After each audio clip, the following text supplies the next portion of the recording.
ಹರೇ ಕೃಷ್ಣ, ಎಲ್ಲರಿಗೂ ಸ್ವಾಗತ ಸುಸ್ವಾಗತ. ಚೈತನ್ಯ ಚರಿತಾಮೃತ ಮಧ್ಯ ಲೀಲಾ 8ನೇ ಅಧ್ಯಾಯ ಶ್ಲೋಕ 29.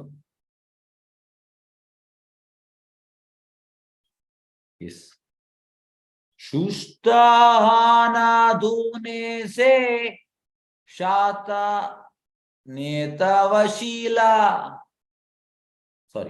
ಸುಸ್ಥಾನಾಧೂನ ಸೇ ಸ್ಥಾನೆ ಏತವಶೀಲಾ ತಬೆ ಆಶಿಮಾ ಪ್ರಭು ಕೈತ ಲಾಗಿಲಾ. ಅನುವಾದ: ಅವರಿಬ್ಬರು ಸ್ಥಿಮಿತಕ್ಕೆ ಬಂದ ಮೇಲೆ ಕುಳಿತುಕೊಂಡರು. ಶ್ರೀ ಚೈತನ್ಯ ಮಹಾಪ್ರಭುಗಳು ಮುಗುಳ್ನಕ್ಕು ಕೆಳಗಂಡಂತೆ ಮಾತನಾಡಲು ಆರಂಭಿಸಿದರು. ಹೇಗೆಂದ್ರೆ ಪ್ರೀವಿಯಸ್ ಶ್ಲೋಕದಲ್ಲಿ ಅಂತ ಹೇಳುವಂಥದ್ದು, ಅವರಿಬ್ಬರು ಒಬ್ಬರನ್ನೊಬ್ಬರು ಆಲಿಂಗನ ಮಾಡ್ತಾರೆ. ಅಂದ್ರೆ ಶೂದ್ರ ಅಂತ ಹೇಳಿದ ಕೂಡಲೇ ಆಲಿಂಗನ ಮಾಡ್ತಾರೆ. ಮತ್ತೆ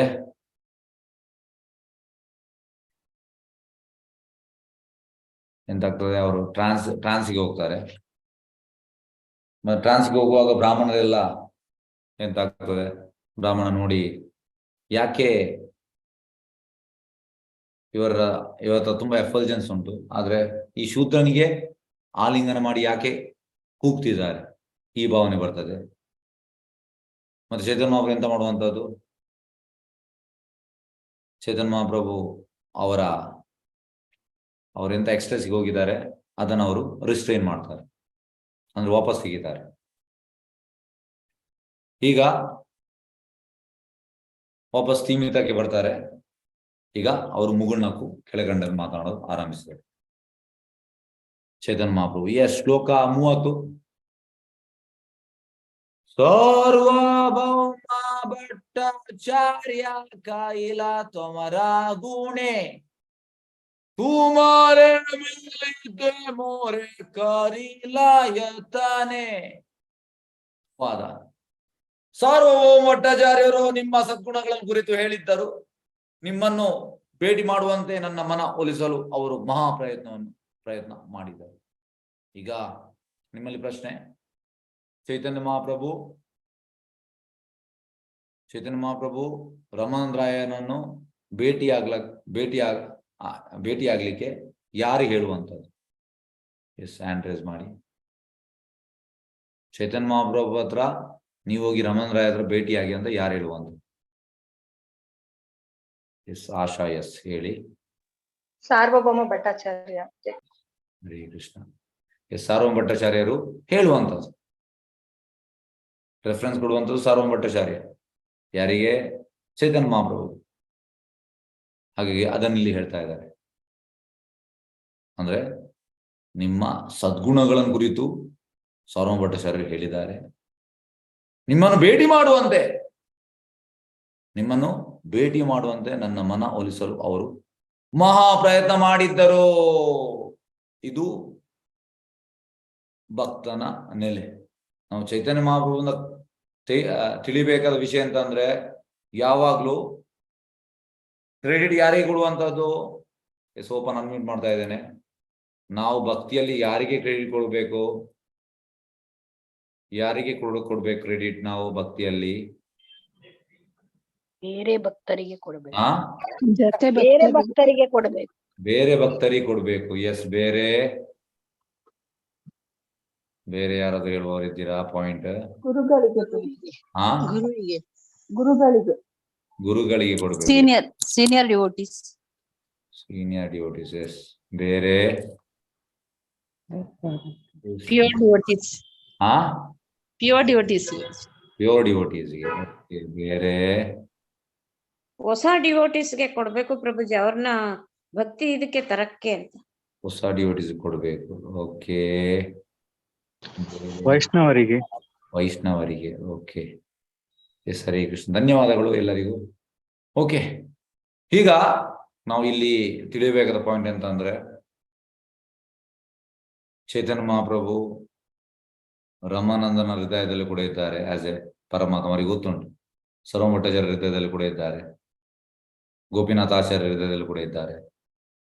ಎಲ್ಲರ ಹೃದಯದಲ್ಲಿ ಇದ್ದಾರೆ. ಆದ್ರೆ ಚೈತನ್ಯ ಮಹಾಪ್ರಭು ಎಂತ ಮಾಡ್ತಾ ಇದ್ದಾರೆ ಇಲ್ಲಿ? ಚೈತನ್ಯ ಮಹಾಪ್ರಭು, ಈಗ ನಿಮ್ಮಲ್ಲಿ ನಾನು ಪ್ರಶ್ನೆ ಕೇಳ್ತಾ ಇದ್ದೇನೆ, ಸಾರ್ವಭೌಮ ಭಟ್ಟಾಚಾರ್ಯರು ರಮಣರಾಯನ ಸದ್ಗುಣ ಹೇಳಿಯೇ ಅವ್ರಿಗೆ ಗೊತ್ತಾಗ್ಬೇಕಾ? ಎಸ್. ಇಲ್ಲದ ಗೊತ್ತಾಗುದಿಲ್ವಾ? ಹರೇ ಕೃಷ್ಣ. ಗೊತ್ತಾಗುತ್ತೆ. ಗೊತ್ತಾಗುತ್ತೆ. ಗೊತ್ತಿದೆ. ಎಸ್. ಮಲ್ಲಿಕಾ ಮಾತಾಜಿ ಹೇಳಿ. ಅವರಿಗೆ ಅವರು ಪರಮಾತ್ಮ ಹಾಗೆ ಅವರಿಬ್ಬರಲ್ಲೂ ಇದ್ದಾರಲ್ಲ, ಹಾಗಾಗಿ ಅವರಿಗೆ ಗೊತ್ತೇ ಇದೆ. ಆದರೆ ಇಲ್ಲಿ ಸಾರ್ವಭೌಮರು ಹೇಳಿದ್ದಾರೆ ಅಂತ ಅವರಿಗೆ ಕ್ರೆಡಿಟ್ ಕೊಡ್ತಾ ಇದ್ದಾರೆ ಅಷ್ಟೇ. Very good. ಹಾಗಾಗಿ ಭಗವಂತ ಯಾವಾಗ್ಲೂ ತನ್ನ ಶುದ್ಧ ಭಕ್ತರಿಗೆ ಕ್ರೆಡಿಟ್ ಕೊಡುವಂಥದ್ದು. ಭಗವಂತನಿಗೆ ತುಂಬಾ ಖುಷಿ ಆಗ್ತದೆ ಶುದ್ಧ ಭಕ್ತರಿಗೆ ಕ್ರೆಡಿಟ್ ಕೊಡ್ಲಿಕ್ಕೆ. ಹಾಗೆ ಸರ್ವಮಠಾಚಾರ್ಯ ಶುದ್ಧ ಭಕ್ತ. ಹಾಗಾಗಿ ಇಲ್ಲಿ ಸರ್ವಮಠಾಚಾರ್ಯರನ್ನು ತರ್ತಾ ಇದ್ದಾರೆ. ಚೈತನ್ಯ ಗೊತ್ತಾಗ್ತದೆ ಯಾರು ಎಂತ ಅಂತ ಗೊತ್ತಾಗ್ತದೆ, ನಾವು ಹೈಡ್ ಮಾಡ್ಲಿಕ್ಕೆ ಆಗುದಿಲ್ಲ. ಆದ್ರೆ ಸರ್ವಮಠಾಚಾರ್ಯರು ನಿಮ್ಮ ಸದ್ಗುಣ ಬರೆದು ಸದ್ಗುಣಗಳನ್ನು ಕುರಿತು ಹೇಳಿದ್ದಾರೆ. ಮತ್ತೆ ನಿಮ್ಮನ್ನು ಭೇಟಿ ಮಾಡುವಂತೆ ನನ್ನ ಮನ ಹೋಲಿಸಲು ಅವ್ರು ತುಂಬಾ ಪ್ರಯತ್ನ ಪಟ್ಟರು. ಈ ರೀತಿ ಹೇಳ್ತಾ ಇದ್ದಾರೆ. ಹಾಗಾಗಿ ಇಲ್ಲಿ ನಾವು ಎಂತ ತಿಳಿಬೇಕಂದ್ರೆ, ಚೈತನ್ಯ ಮಹಾಪ್ರಭು ತನ್ನ ಭಕ್ತರನ್ನು ಗ್ಲೋರಿಫೈ ಮಾಡ್ಲಿಕ್ಕೆ ತುಂಬಾ ಇಚ್ಛೆ. ಈಗ ರಮಣರಾಯ ಕೂಡ ಭಕ್ತ. ಇಲ್ಲಿ ಈ ಒಂದು ಸ್ಟೇಟ್ಮೆಂಟ್ ಅಲ್ಲಿ ನಾವು ಎಂತ ಕಾಣ್ಬೋದು ಅಂದ್ರೆ, ಚೈತನ್ಯ ಮಹಾಪ್ರಭು ಸರ್ವಮಠಾಚಾರ್ಯನು ಕೂಡ ಹೊಗಳ್ತಾ ಇದ್ದಾರೆ, ರಮಣರಾಯನು ಕೂಡ ಹೊಗಳ್ತಾ ಇದ್ದಾರೆ. ನಿಮ್ಮ ಸದ್ಗುಣ ಅಂದ್ರೆ ರಮಣರಾಯ, ಸರ್ವಮಠಾಚಾರ್ಯರು ಅಂದ್ರೆ ಅವರಿಗೆ ಕ್ರೆಡಿಟ್. ಹಾಗೆ ಇಬ್ಬರನ್ನು ಕೂಡ ಅಲ್ಲಿ ಹೊಗಳ್ತಾ ಇದ್ದಾರೆ. ಇದು ನಾವು ಯಾವಾಗಲೂ ಕಲಿಬೇಕಾದ ವಿಷಯ. ಭಕ್ತಿಯಲ್ಲಿ ನಮ್ಗೆ ಅಡ್ವಾನ್ಸ್ ಆಗ್ಬೇಕಿದ್ರೆ ನಾವು ಇಂಥ ವಿಷಯವನ್ನು ಕಲಿಬೇಕು. ತುಂಬಾ ಇಂಪಾರ್ಟೆಂಟ್ ಇದು, ತುಂಬಾ ಇಂಪಾರ್ಟೆಂಟ್ ಆಸ್ಪೆಕ್ಟ್, ತುಂಬಾ ಇಂಪಾರ್ಟೆಂಟ್ ಇದು ವಿಷಯ. ಹಾಗೆ ನಿಮ್ಮನ್ನು ಭೇಟಿ ಮಾಡುವಂತೆ ನನ್ನ ಮನ ಒಲಿಸಲು ಅವರು ನೋಡಿ, ನಿಮ್ಮನ್ನು ಅಂದ್ರೆ ರಮಣರಾಯ, ಅವರು ಅಂದ್ರೆ ಸರ್ವಮಠಾಚಾರ್ಯರು. ಹಾಗೆ ಇಲ್ಲಿ ಚೈತನ್ಯ ಮಹಾಪ್ರಭು ಸರ್ವಮಠಾಚಾರ್ಯನ ಹೊಗಳ್ತಾ ಇದ್ದಾರೆ, ರಮಣರಾಯನ್ ಕೂಡ ಹೊಗಳ್ತಾ ಇದ್ದಾರೆ. ಎಸ್. ಶ್ಲೋಕ 31.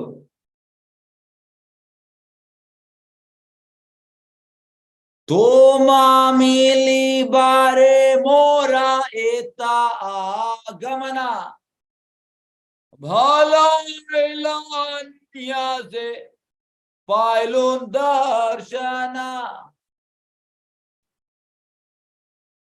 ದಿಟ್ಟವಾಗಿಯೂ ನಿಮ್ಮನ್ನು ಭೇಟಿ ಮಾಡುವುದಕ್ಕಾಗಿಯೇ ನಾನು ಇಲ್ಲಿಗೆ ಬಂದಿದ್ದೆ ನೋಡಿ. ಚೈತನ್ಯ ಎಂತ ಹೇಳ್ತಿದ್ದಾರೆ, ನಾನು ಬಂದದ್ದು ನಿಮ್ಮನ್ನು ಭೇಟಿಯಾಗಲಿ. ರಮಣರಾಯ ಹೇಳ್ತಾ ಇದ್ದಾರೆ, ಹೆಚ್ಚಿನ ಪ್ರಯತ್ನವಿಲ್ಲದೆ ನಿಮ್ಮ ಸಂದರ್ಶನ ಪಡೆದದ್ದು ಬಹಳ ಒಳ್ಳೆಯದಾಯ್ತು. ಜಾಸ್ತಿ ಪ್ರಯತ್ನ ಪಡಲಿಲ್ಲ, ನಿಮ್ದ ನನಗ ಸಂದರ್ಶನ ಸಿಕ್ಕಿದೆ.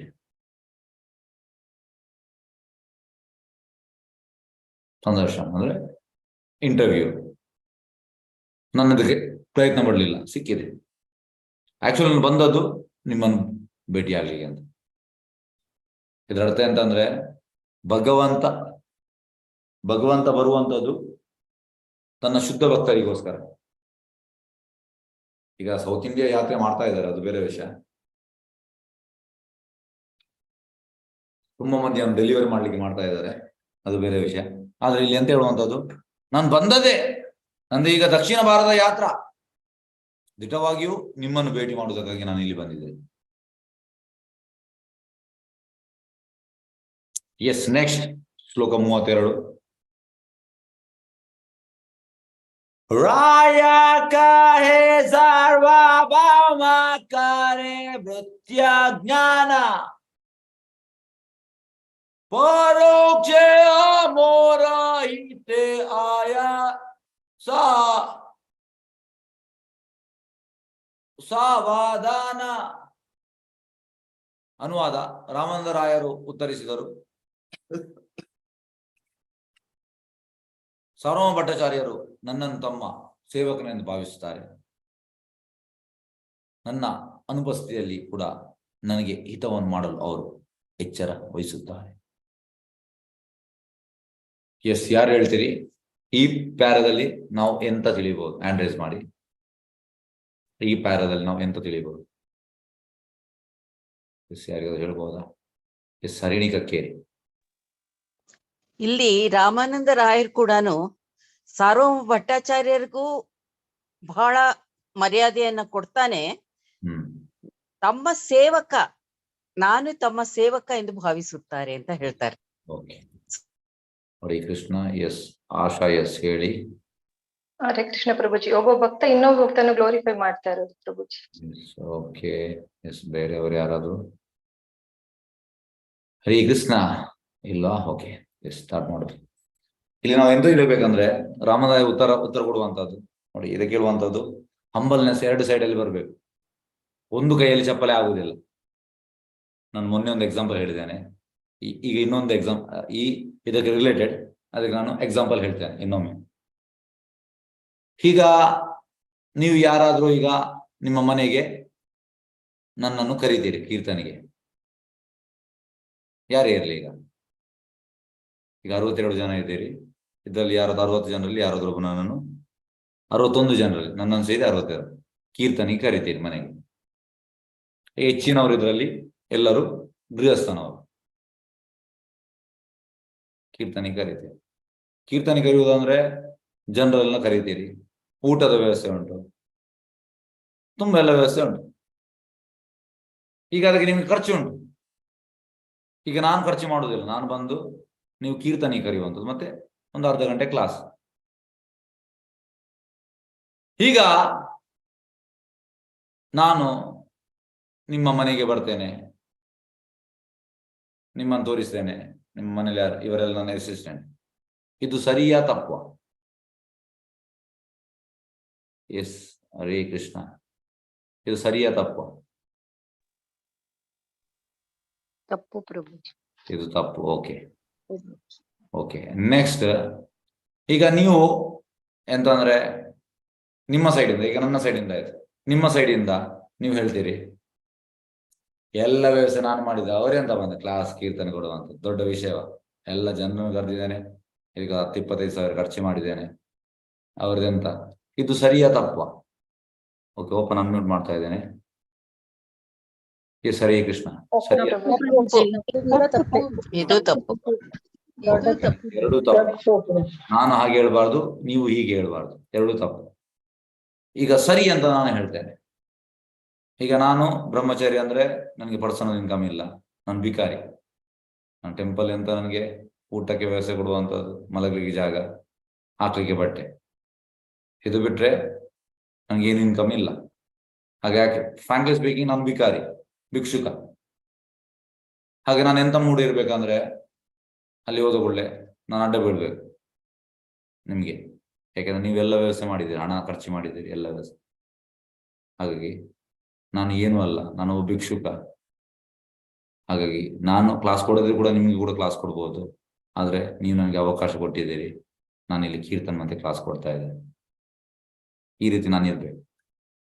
ಇದು ನನ್ನ ಸೈಡಲ್ಲಿ. ನಿಮ್ಮ ಸೈಡಲ್ಲಿ ನೀವು ಹೇಗಿರ್ಬೇಕಂದ್ರೆ, ಪ್ರಭುಜಿ ನಾವೆಲ್ಲ ವ್ಯವಸ್ಥೆ ಮಾಡಿದ್ದೇವೆ, ಆದ್ರೆ ನಿಮ್ದು ಕೀರ್ತನ್ ಮತ್ತು ಕ್ಲಾಸ್ ಇಲ್ಲದ್ರೆ ಅದಕ್ಕೆ ಏನು ವ್ಯಾಲ್ಯೂ ಇಲ್ಲ. ನಾನು ತುಂಬಾ ನನಗೆ ಇನ್ಕಮ್ ಇರ್ಬೋದು, ನಾನು ಖರ್ಚು ಮಾಡಿದ್ದೇನೆ, ಆದ್ರೆ ನನ್ನ ಖರ್ಚಿಗೆ ವ್ಯಾಲ್ಯೂ ಇಲ್ಲ. ನೀವು ಅಂದ್ರೆ ಕ್ಲಾಸ್ ಮತ್ತೆ ಕೀರ್ತನ ನಿಮ್ದು ಆ ರೀತಿ ಇರಬೇಕು. ಈಗ ಎರಡು ಕೂಡ ಇದಕ್ಕೆ ಹೇಳುವಂಥದ್ದು ರೆಸಿಪ್ರೊಕೇಶನ್ ಒಂದೇ ರೀತಿ ಇರಬೇಕು. ನನ್ನ ಸೈಡಲ್ಲಿ ನಾನು ಕೂಡ ಸರಿ ಇರ್ಬೇಕು, ನಿಮ್ಮ ಸೈಡ್ ನೀವು ಕೂಡ ಸರಿ ಇರ್ಬೇಕು. ಅದೇ ರೀತಿ ಇಲ್ಲಿ ನಾವು ಎಂತ ತಿಳಿಬೇಕಂದ್ರೆ, ಬ್ರಹ್ಮಾನಂದ ರಾಯ ನೋಡಿ, ಅದಕ್ಕೆ ಹೇಳುವ ಚೈತನ್ಯ ಕ್ಷೇತ್ರ ನಾವು ಎಷ್ಟೆಲ್ಲ ಕಲಿಬಹುದು, ನಾವು ಎಷ್ಟು ಪ್ಯೂರಿಫಿಕೇಶನ್ ಆಗ್ತೇವೆ.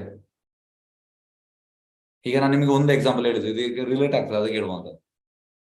ಬ್ರಹ್ಮಾನಂದ ರಾಯ ಹೇಳುವಂಥದ್ದು ನೋಡಿ, ಪ್ರೀವಿಯಸ್ ಶ್ಲೋಕದಲ್ಲಿ ಎಂತ ಹೇಳುವಂಥದ್ದು, ದಿಟ್ಟವಾಗಿಯೂ ನಿಮ್ಮನ್ನು ಭೇಟಿ ಮಾಡುವುದಕ್ಕಾಗಿ ನಾನು ಇಲ್ಲಿಗೆ ಬಂದಿದ್ದೇನೆ. ಚತುರ್ಮ ಹೇಳುವಂಥದ್ದು, ಬ್ರಹ್ಮಾನಂದ ರಾಯ ನಿಮ್ಮನ್ನು ಭೇಟಿ ಮಾಡ್ಲಿಕ್ಕೆ ಬರ್ತಾ ಇದ್ದೇನೆ. ಇದಕ್ಕೆ ಹೆಚ್ಚಿನ ಪ್ರಯತ್ನವಿಲ್ಲದೆ ನಿಮ್ಮ ಸಂದರ್ಶನ ಅಂದ್ರೆ ನಿಮ್ಮ ಇಂಟರ್ವ್ಯೂ ನನಗೆ ಸಿಕ್ತು. ಅದಕ್ಕಿಂತ ಮುಂಚಿನ ಶ್ಲೋಕದಲ್ಲಿ ಅಂತ ಹೇಳುವಂಥದ್ದು ಸರ್ವ ಭಟ್ಟಾಚಾರ್ಯರು ನಿಮ್ಮ ಸದ್ಗುಣ, ಚತುರ್ಮಾಪ ಸರ್ವ ಭಟ್ಟಾಚಾರ್ಯರು ಹೊಗಳ್ತಾ ಇದ್ದಾರೆ. ಮತ್ತೆ ನಿಮ್ಮನ್ನು ಭೇಟಿ ಮಾಡುವಂತೆ ನನ್ನ ಮೇಲೆ ಒಲಿಸಲು ಅವರು, ಇಲ್ಲಿ ವಾಪಸ್ ಸರ್ವ ಭಟ್ಟಾಚಾರ್ಯ, ನಿಮ್ಮನ್ನು ಅಂದ್ರೆ ರಮಣರಾಯ, ಇಬ್ಬರನ್ನು ಹೊಗಳ್ತಾ ಇದ್ದಾರೆ. ಈಗ ರಮಣರಾಯ ಯಾವ ಮೂಡಲ್ಲಿ ಇರ್ತಾರೆ ನೋಡಿ, ಅದಕ್ಕೆ ಮೂಡ್ ನಮ್ದು ಸರಿ ಇರ್ಬೇಕು, ಈ ರೀತಿ ಇರ್ಬೇಕು. ಈಗ ರಮಣರಾಯ ಉತ್ತರಿಸುವಂತದ್ದು, ಸರ್ವ ಭಟ್ಟಾಚಾರ್ಯರು ನನ್ನನ್ನು ತಮ್ಮ ಸೇವಕರೆಂದು ಭಾವಿಸುತ್ತಾರೆ. ಎಂತ ಆನ್ಸರ್ ಇದು!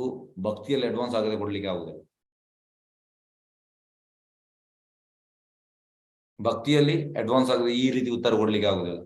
ರಮಣರಾಯ ಎಷ್ಟು ಅಡ್ವಾನ್ಸ್ ಆಗಿದ್ದಾನಂದ್ರೆ ಇದರಲ್ಲಿ ಗೊತ್ತಾಗ್ತದೆ ಉತ್ತರದಲ್ಲಿ.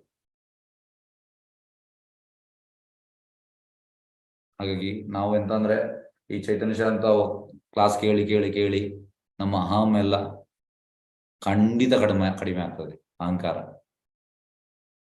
ಯಾಕೆಂದ್ರೆ ರಮಣರಾಯರ ಅಹಂಕಾರ ಇಲ್ಲ, ಸರ್ವ ಭಟ್ಟಾಚಾರ್ಯದ ಅಹಂಕಾರ ಇಲ್ಲ, ಚೈತನ್ಯ ಮಹಾಪ್ರಭುದ ಅಹಂಕಾರ ಇಲ್ಲ. ಹಾಗಾಗಿ ಇದನ್ನ ಓದಿ ಓದಿ ಓದಿ ನಮ್ದು ಕೂಡ ಒಂದ್ ದಿವಸ ನಮ್ದು ಅಹಂಕಾರ ಕಡಿಮೆ ಆಗ್ತದೆ ಖಂಡಿತ. ಇದರಲ್ಲಿ ಇನ್ನೊಂದು ಮಾತಿಲ್ಲ. ಯಾಕೆಂದ್ರೆ ನೋಡಿ, ನೀವು ಯಾವಾಗ್ಲೂ ಕರೆಂಟ್ ಅನ್ನು ಟಚ್ ಮಾಡ್ತಾ ಇರಿ, ನಿಮ್ಗೆ ಕರೆಂಟ್ ಶಾಕ್ ಆಗ್ತದೆ ಇಲ್ವಾ? ಎಸ್, ಓಪನ್ ಅನ್ಮ್ಯೂಟ್ ಮಾಡ್ತಾ ಇದ್ದೇನೆ. ನೀವು ಕರೆಂಟ್ ಅನ್ನು ಯಾವಾಗ್ಲೂ ಮುಟ್ತಾ ಇರ್ತೀರಿ, ನಿಮ್ಗೆ ಕರೆಂಟ್ ಶಾಕ್ ಆಗ್ತದೆ ಇಲ್ವಾ? ಆಗ್ತದೆ ಪ್ರಭು. ಯಾರಾದ್ರೂ ಆಗುದಿಲ್ಲ ಅಂತ ಹೇಳುವವರು ಇದ್ದೀರಾ? ಕರೆಂಟ್ ಶಾಕ್ ಎಲ್ಲರೂ ಆಗ್ತದಂತ ಒಪ್ತಿರಲ್ಲ? ಹಾಗೆ ಈ ಚೈತನ್ಯ ಚರಿತಾಮೃತ ಹೇಗೆಂದ್ರೆ, ಈಗ ಇನ್ನಿನ್ನು ಚಾಪ್ಟರ್ಸ್ ಎಲ್ಲ ತುಂಬಾ ಇಂಟ್ರೆಸ್ಟಿಂಗ್. ಸನಾತನ ಗೋಸ್ವಾಮಿ, ರೂಪ ಗೋಸ್ವಾಮಿ, ಒಬ್ಬಾ ಎಷ್ಟು ನಮ್ರತೆ ಅಂದ್ರೆ ನಿಮ್ಗೆ ಎಸ್, ನಾನು ಯಾಕೆ ಇಷ್ಟು ಅಹಂಕಾರಿ, ಕೆಲವೊಮ್ಮೆ ನಮಗೆ ಬರ್ತದೆ, ಇವರಲ್ಲಿ ಇಷ್ಟು ನಮ್ರತೆ ಉಂಟು, ನನ್ನಲ್ಲಿ ಯಾಕೆ ನಮ್ರತೆ ಇಲ್ಲ, ನನ್ಗೆ ಯಾಕೆ ಈ ಅಹಂಕಾರ ಬರುವಂಥದ್ದು? ಇಂಥದ್ದೆಲ್ಲ ಬರ್ಬೇಕು ನಮ್ಗೆ. ಈ ಚೈತನ್ಯ ಚರಿತಾಮೃತ ಓದಿ ಓದಿ ಓದಿ ನಮಗೆ ಬರ್ತದೆ. ಒಂದ್ ದಿವಸ ನಾವು ಕೂಡ ನಮ್ರರಾಗ್ತೇವೆ. ಯಾಕೆಂದ್ರೆ ಹೇಗೆ ಕರೆಂಟ್ ಅನ್ನು ಮುಟ್ಟಿದ್ರೆ ನಮ್ಗೆ ಹೇಗೆ ಕರೆಂಟ್ ಶಾಕ್ ಆಗ್ತದೆ, ಅದೇ ರೀತಿ ಈ ಚೈತನ್ಯ ಚರಿತಾಮೃತ ನೆಕ್ಟರ್. ಚೈತನ್ಯ ಮಹಾಪ್ರಭು ತುಂಬಾ ಖುಷಿ ಆಗುವಂತ ವಿಷಯ. ಯಾಕೆಂದ್ರೆ ಚೈತನ್ಯ ಮಹಾಪ್ರಭುದ ಎಲ್ಲ ಅಸೋಸಿಯೇಟ್ಸ್ ನಮ್ರತೆ ಅಂದ್ರೆ ನಮ್ರತೆದು ಐಟ್ಸ್ ಉನ್ನತ ಮಟ್ಟದಲ್ಲಿ ಇದ್ದಾರೆ, ನಮ್ರತೆ. ಹಾಗೆ ರಮಣರಾಯ ಅಂತ ಹೇಳುವಂಥದ್ದು, ಸರ್ವ ಭಟ್ಟಾಚಾರ್ಯರು ನನ್ನನ್ನು ತಮ್ಮ ಸೇವಕನೆಂದು ಭಾವಿಸ್ತಾರೆ. ನನ್ನ ಅನುಪಸ್ಥಿತಿಯಲ್ಲಿ ಕೂಡ ನನಗೆ ಹಿತವನ್ನು ಮಾಡಲು ಅವರು ಎಚ್ಚರ ವಹಿಸ್ತಾರೆ ನೋಡಿ. ಹಾಗಾಗಿ ಅವರು ಯಾವಾಗಲೂ ನನಗೆ ಹಿತವನ್ನು ಮಾಡಲು ಬಯಸುವಂಥದ್ದು. ನಾನು ಕ್ವಾಲಿಫೈಡ್ ಅಲ್ಲ,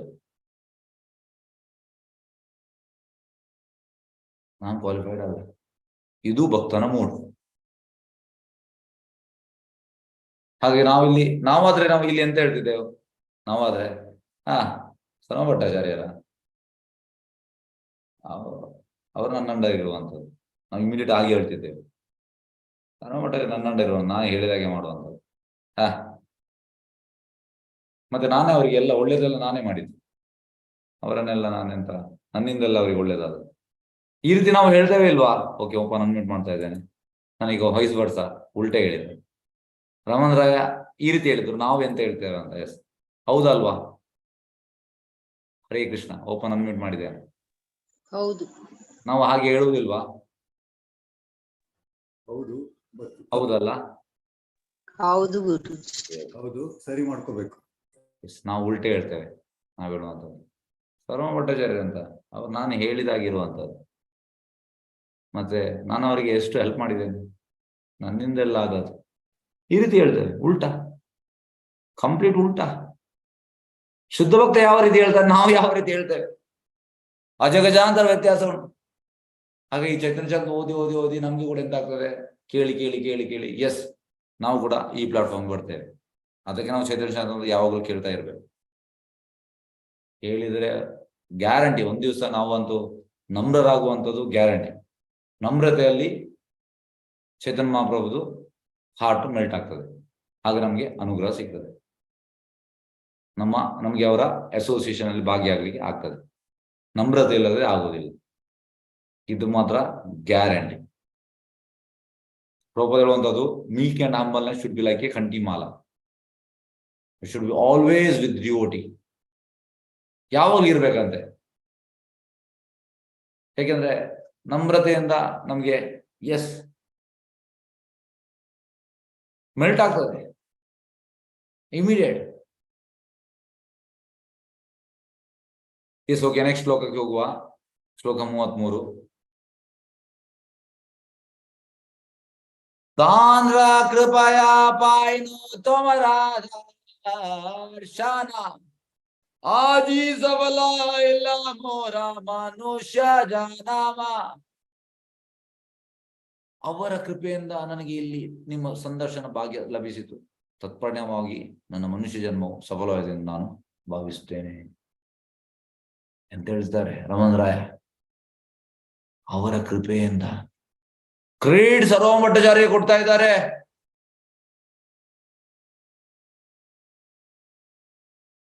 ಸರ್ವಮಠಾಚಾರ್ಯ ಕೊಡ್ತಾ ಇದ್ದಾರೆ. ನನ್ನ ಮನುಷ್ಯ ಜನ್ಮ ಸಫಲವಾಯಿತು ಯಾಕೆಂದ್ರೆ ನಿಮ್ಮ ಸಂದರ್ಶನ ಆಯ್ತು. ನೋಡಿ, ಭಕ್ತ ಯಾವಾಗ್ಲೂ ಈ ಮೂಡಲ್ಲಿ ಇರುವಂತದ್ದು. ಭಕ್ತ ಯಾವಾಗ್ಲೂ ನಾನು ಕ್ವಾಲಿಫೈಡ್ ಅಲ್ಲ, ಅವರ ಕೃಪೆಯಿಂದ, ಬೈ ಯುವರ್ ಮರ್ಸಿ. ಯಾವಾಗ್ಲೂ ಇದು ನಾವು ತಲೆಯಲ್ಲಿ ಇರ್ಬೇಕು. ನಿಮ್ಮ ಕೃಪೆಯಿಂದ, ನಿಮ್ಮ ಕೃಪೆಯಿಂದ. ನಾನು ಕ್ವಾಲಿಫೈಡ್ ಅಲ್ಲ, ನನ್ಗೆ ಅರ್ಹತೆ ಇಲ್ಲ. ನಿಮ್ಮ ಕೃಪೆಯಿಂದ ನನ್ಗೆ ಅರ್ಹತೆ ಇಲ್ಲ, ನಿಮ್ಮ ಕೃಪೆಯಿಂದ ನನ್ಗೆ ಅರ್ಹತೆ ಇಲ್ಲ, ನಿಮ್ಮ ಕೃಪೆಯಿಂದ. ಇದನ್ನೊಂದು 100 ಬಾರಿ ಹೇಳಿ. ಆಗ ರಾತ್ರಿ ಮಲಗುವಾಗ ಅದೇ ಇರ್ತದೆ, ಮತ್ತೆ ಬೆಳಿಗ್ಗೆ ಕೂಡ ಅದನ್ನ ಹೇಳಿ, ಮತ್ತೆ ಇಡೀ ದಿವಸ ಅದೇ ಇರ್ತದೆ. ನಿಮ್ಮ ಕೃಪೆಯಿಂದ,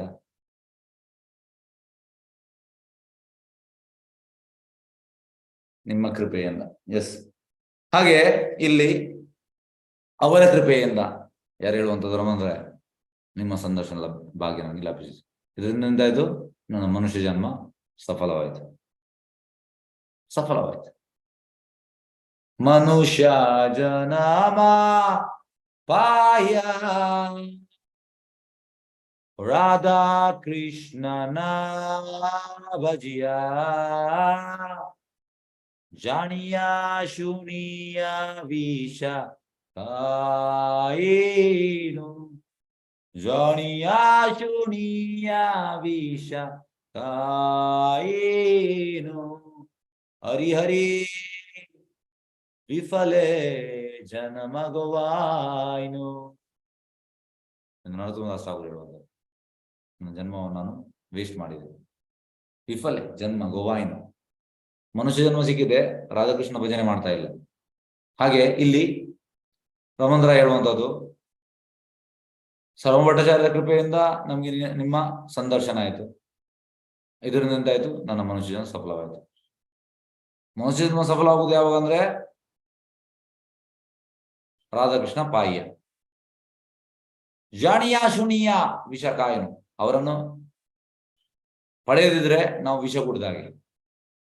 ಹಾಗಾಗಿ ಇಲ್ಲಿ ರಮಣ್ ರಾಯನಿಗೆ ಚೈತನ್ಯ ಮಹಾಪ್ರಭು ಸಿಕ್ಕಿದ್ರು. ಹಾಗೆ ಅವ್ರು ಹೇಳುವಂಥದ್ದು, ನನ್ನ ಜನ್ಮ ಸಫಲವಾಯಿತು. ಎಸ್, ಹರಿ ಕೃಷ್ಣ.